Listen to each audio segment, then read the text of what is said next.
dia tsy mitsarotra ny manonona ny fahatsaran'Andriamanitra ho antsika rehetrarehetra manaraka an'izao MCTV izao eto mifandarana fanorenam-pinoana ary inona ry havana fa matoa ianao mbola velona miaina afaka mandrea ary indrindra liana zava-panataka an'izao mijanonao anatin'ity video ity mijery sy manaraka an'izany dia fitiavan'Andriamanitra ary fitahian'Andriamanitra ho anao zany dia hivavaka tsika ary hametraka ny fotoana eo am-pelantanan'ny Tompo.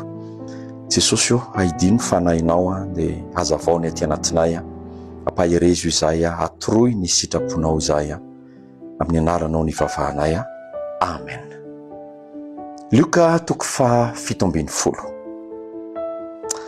Raha misy baiboly moa any aminao dia tena tsara raha afaka manana fotoana dia mamaky miaraka Luka toko fa 17 dia raha isika ny 2:20.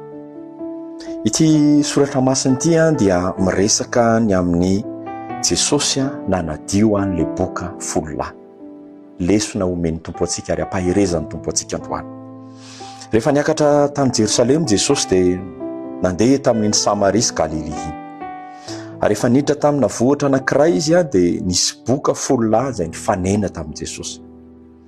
Saingy ny fifanenana tsy akaiky fa teny alavitra teny izy folo lahy. Ary niantsoantso izy folo lahy dia Jesosy nilaza hoy izy folo lahy hoe mamindra fo aminay Tompo.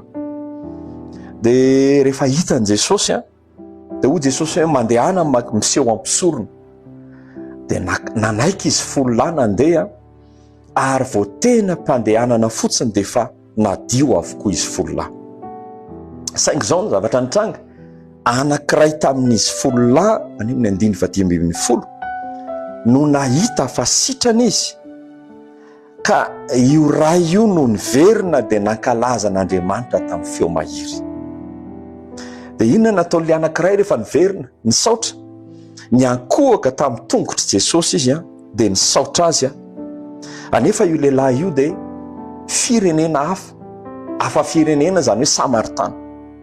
Dia Jesosy niteny hoe tsy efa voadio avokoa nga moa nareo folo lahy fa aiza daholo ny anankisivy no ngarery ny tonga eto. Dia hoy Jesosy taminy mitsangana ny finoanao no efa nahavonjy anao. Inona moa ny afatra ao anatin'izany ry havana? Misy fotoana rehefa misy zavatra manjoa antsika dia tena haitsika mitady an'Andriamanitra. Ary ao anatin'ny zava-manjoa ny tokony atao dia mitady an'Andriamanitra, manatona an'Andriamanitra.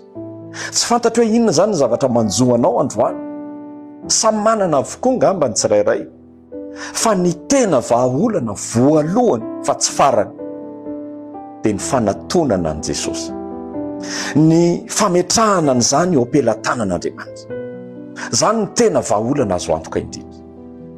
Rehefa ao anatina olana isika dia aoka tsy ho atao faralahana vahaolan'Andriamanitra hoe tanterahantsika daholo eny amin'ny zavatra ataontsika rehetra, dia rehefa any amin'ny farany ka tsisy mahomby zay vao hoe vavaka sisy andao mba hivavaka ry havana, alao hifamadika manomboka androany, aoka Jesosy no voalohany.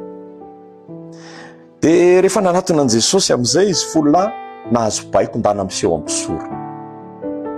Firesahana an'izany dia ny hoe andana mifamatotra amin'Andriamanitra. Ny olana mitranga eo amintsika, ny zavatsarotra mitranga eo amintsika ry havana, anorenana ny finoantsika dia izao ampifamatory amin'Andriamanitra.